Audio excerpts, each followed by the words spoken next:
नमस्कार। नाग पंचमी हिंदुओं का एक प्रमुख त्योहार है। हिंदू पंचांग के अनुसार सावन माह के कृष्ण पक्ष के पंचमी को नाग पंचमी के रूप में मनाया जाता है।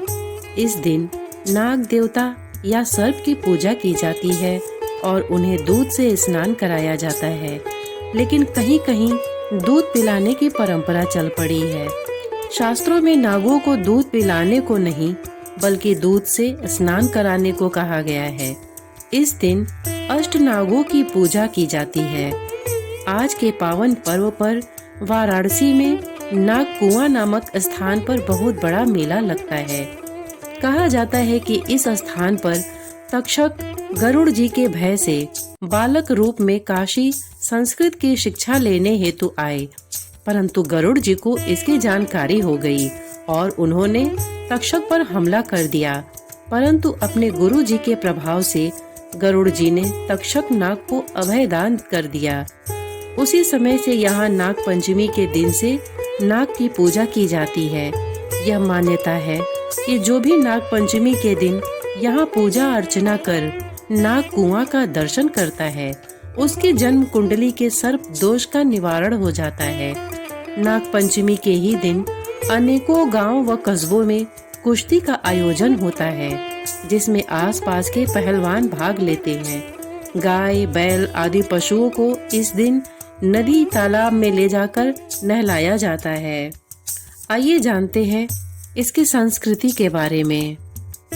हिंदू संस्कृति ने पशु, पक्षी, वृक्ष, वनस्पति सबके साथ आत्मीय संबंध जोड़ने का प्रयत्न किया है। हमारे यहाँ गाय की पूजा की जाती है। कई बहनें कोकिला व्रत करती हैं। कोयल के दर्शन हो अथवा उसका स्वर कान पर पड़े तभी भोजन लेना, ऐसा यह व्रत है। हमारे यहाँ वृषभ उत्सव के दिन बैल का पूजन किया जाता है। वट सावित्री जैसे व्रत में बरगद की पूजा की जाती है। परंतु नाग पंचमी जैसे दिन नाग का पूजन जब हम करते हैं, तब तो हमारी संस्कृति की विशिष्टता पराकाष्ठा पर पहुंच जाती है। गाय, बैल, कोयल आदि का पूजन करके उनके साथ आत्मीयता साधने का हम प्रयत्न करते हैं, क्योंकि वे उपयोगी हैं। लेकिन नाग हमारे किस उपयोग में आता है? उल्टे यदि काटे तो जान लिए बिना न रहे। हम सब उससे डरते हैं। नाग के इस डर से नाग पूजा शुरू हुई होगी, ऐसा कई लोग मानते हैं, परंतु यह मान्यता हमारी संस्कृति से सुसंगत नहीं लगती।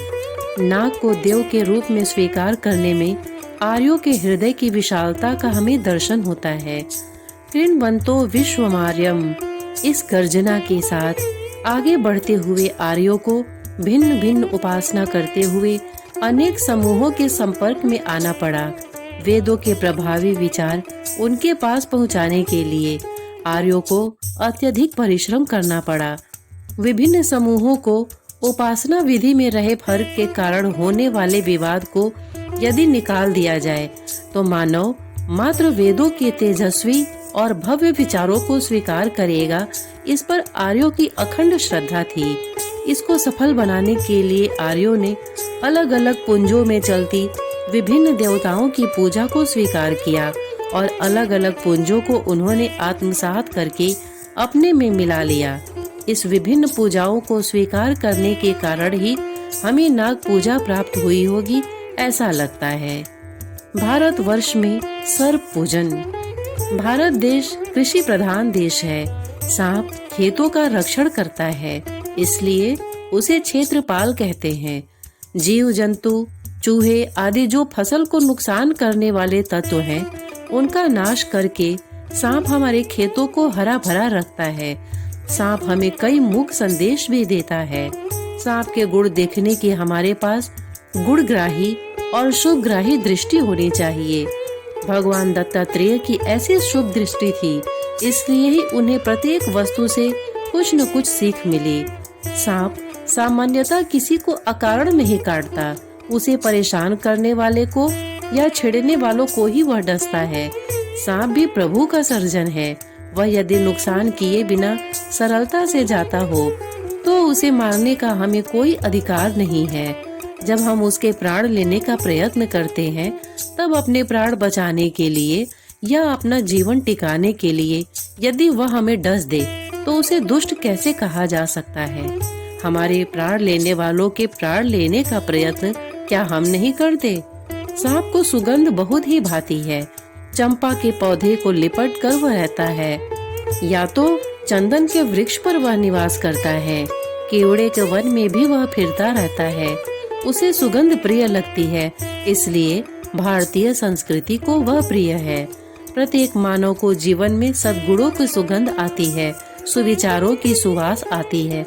वह सुवास हमें प्रिय होना चाहिए। हम जानते हैं कि सांप बिना कारण किसी को नहीं काटता। वर्षों परिश्रम संचित शक्ति यानी जहर वह किसी को यूं ही काट कर व्यर्थ खो देना नहीं चाहता। हम भी जीवन में कुछ तप करेंगे तो उससे हमें भी शक्ति पैदा होगी। यह शक्ति किसी पर गुस्सा करने में, निर्बलों को हैरान करने में या अशक्तों को दुख देने में व्यर्थ न कर उस शक्ति को हमारा विकास करने में, दूसरे असमर्थों को समर्थ बनाने में, निर्बलों को सबल बनाने में खर्च करें, यही अपेक्षित है। सर्प मणि के बारे में जानते हैं। कुछ दैवी सांपों के मस्तिष्क पर मणि होती है। मणि अमूल्य होती है। हमें भी जीवन में अमूल्य वस्तुओं को मस्तिष्क पर चढ़ाना चाहिए। समाज के मुकुट मणि जैसे महापुरुषों का स्थान हमारे मस्तिष्क पर होना चाहिए। हमें प्रेम से उनकी पालकी उठानी चाहिए और उनके विचारों के अनुसार हमारे जीवन का निर्माण करने का अहर्निश प्रयत्न करना चाहिए। सर्व विद्याओं में मणि रूप जो अध्यात्म विद्या है, उसके लिए हमारे जीवन में अनोखा आकर्षण होना चाहिए। आत्म विकास में सहायक न हो उस ज्ञान को ज्ञान कैसे कहा जा सकता है। सांप बिल में रहता है और अधिकांशतः एकांत का सेवन करता है, इसलिए मुमुक्षु को जन समूह को टालना चाहिए। इस बारे में सांप का उदाहरण दिया जाता है।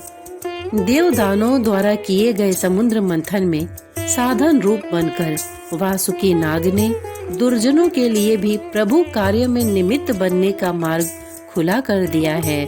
दुर्जन मानव भी यदि सच्चे मार्ग पर आ जाए तो वह सांस्कृतिक कार्य में अपना बहुत बड़ा योगदान दे सकता है और दुर्बलता सतत खटकती रहने पर ऐसे मानव को अपने किए हुए सत्कार्य के लिए ज्यादा घमंड भी नहीं होगा। दुर्जन भी यदि भगवत कार्य से जुड़ जाए तो प्रभु भी उसको स्वीकार करते हैं। इस बात का समर्थन शिव ने सांप को अपने गले में रखकर और विष्णु ने शेष शयन करके किया है। समग्र सृष्टि के हित के लिए बरसते बरसात के कारण निर्वासित हुआ सांप जब हमारे घर में अतिथि बनकर आता है, तब उसे आश्रय देकर कृतज्ञ बुद्धि से उसका पूजन करना हमारा कर्तव्य हो जाता है।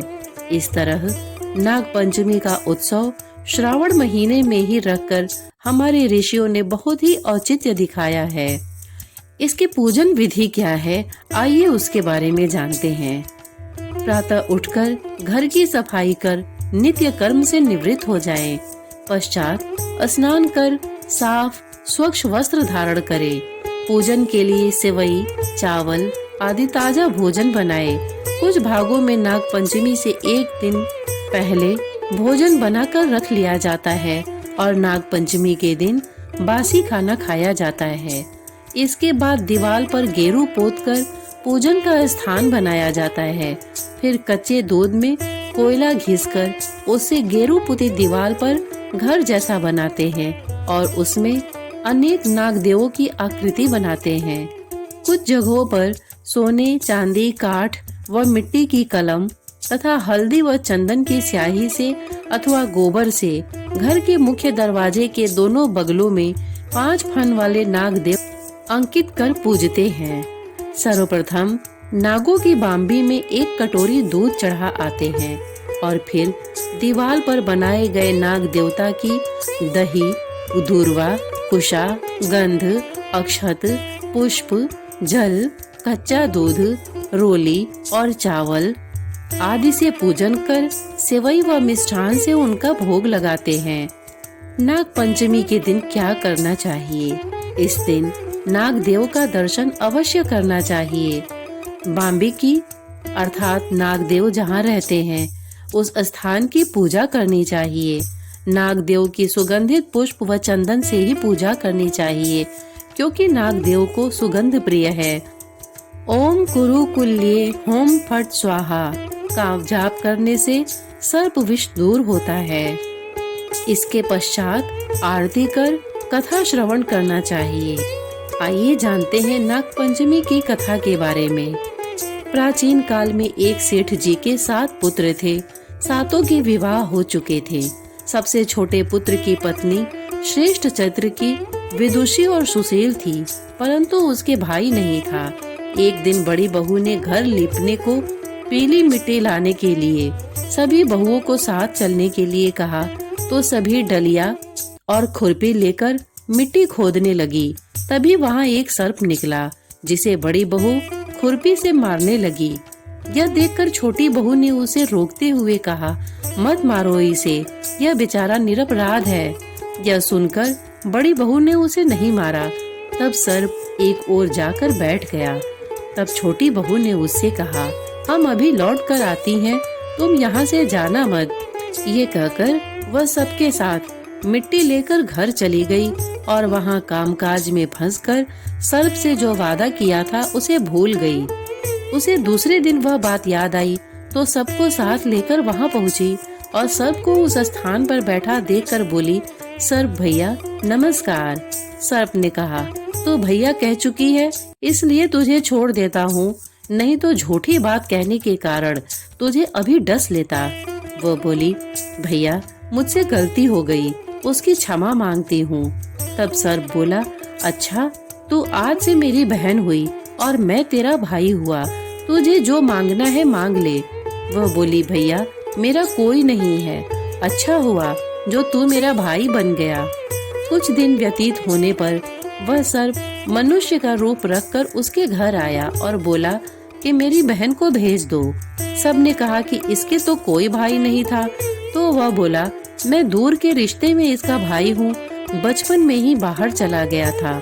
उसके विश्वास दिलाने पर घर के लोगों ने छोटी को उसके साथ भेज दिया।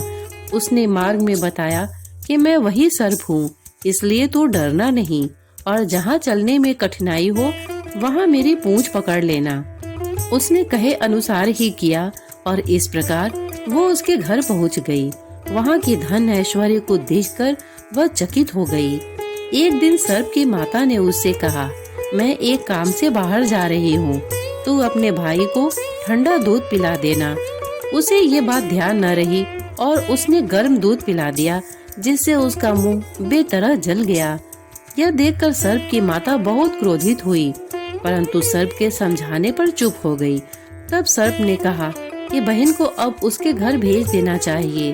तब सर्प और उसके पिता ने उसे बहुत सा सोना चांदी जवाहरात वस्त्र आभूषण आदि देकर उसके घर पहुंचा दिया।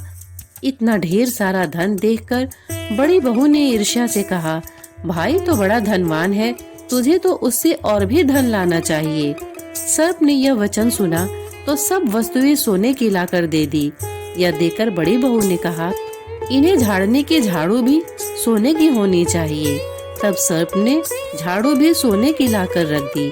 सर्प ने छोटी बहू को हीरा मड़ियों का एक अद्भुत हार दिया था। उसकी प्रशंसा उस देश की रानी ने भी सुनी और वो राजा से बोली कि सेठ की छोटी बहू का हार यहाँ आना चाहिए। राजा ने मंत्री को हुक्म दिया कि उससे वह हार लेकर शीघ्र उपस्थित हो। मंत्री ने सेठ जी से जाकर कहा कि महारानी जी छोटी बहू का हार पहनेंगी, वो उससे लेकर मुझे दे दो। सेठ जी ने डर के कारण छोटी बहू से हार मंगाकर दे दिया। छोटी बहू को यह बात बहुत बुरी लगी। उसने अपने सर्प भाई को याद किया और आने पर प्रार्थना की, भैया रानी ने हार छीन लिया है, तुम कुछ ऐसा करो कि जब वो हार उसके गले में रहे तब तक के लिए सर्प बन जाए और जब वो मुझे लौटा दे तब हीरो और मड़ियों का हो जाए। सर्प ने ठीक वैसा ही किया। जैसे ही रानी ने हार पहना वैसे ही वह सर्प बन गया। यह देखकर रानी चीख पड़ी और रोने लगी। यह देखकर राजा ने सेठ के पास खबर भेजी कि छोटी बहू को तुरंत भेजो। सेठ जी डर गए कि राजा न जाने क्या करेगा।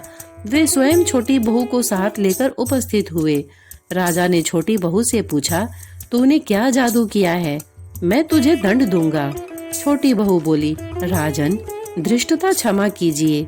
यह हार ही ऐसा है कि मेरे गले में हीरो और मड़ियों का रहता है और दूसरे के गले में सर्प बन जाता है। यह सुनकर राजा ने वो सर्प बना हार उसे देकर कहा, अभी पहन कर दिखाओ। छोटी बहू ने जैसे ही उसे पहना वैसे ही हीरो मड़ियों का हो गया। यह देखकर राजा को उसकी बात पर विश्वास हो गया और उसने प्रसन्न होकर उसे बहुत सी मुद्राएं भी पुरस्कार में दी। छोटी वह हार और गहनों सहित घर लौट आई। उसके धन को देखकर बड़ी बहू ने ईर्ष्या के कारण छोटी बहू के पति को सिखाया कि छोटी बहू के पास कहीं से धन आया है। यह सुनकर उसके पति ने पत्नी को बुलाकर कहा, ठीक ठीक बता कि ये धन तुझे कौन देता है। तब वो सर्प को याद करने लगी। उसी समय सर्प ने प्रकट होकर कहा, यदि मेरी धर्म बहन के आचरण पर संदेह प्रकट करेगा तो मैं उसे खा लूंगा। यह सुनकर छोटी बहू का पति बहुत प्रसन्न हुआ और उसने सर्प देवता का बड़ा सत्कार किया। उसी दिन से नाग पंचमी का त्योहार मनाया जाता है। श्रोतागण, इतने धैर्य से इसे सुनने के लिए आपने अपना बहुमूल्य समय दिया, इसके लिए आपका बहुत बहुत धन्यवाद। नमस्कार।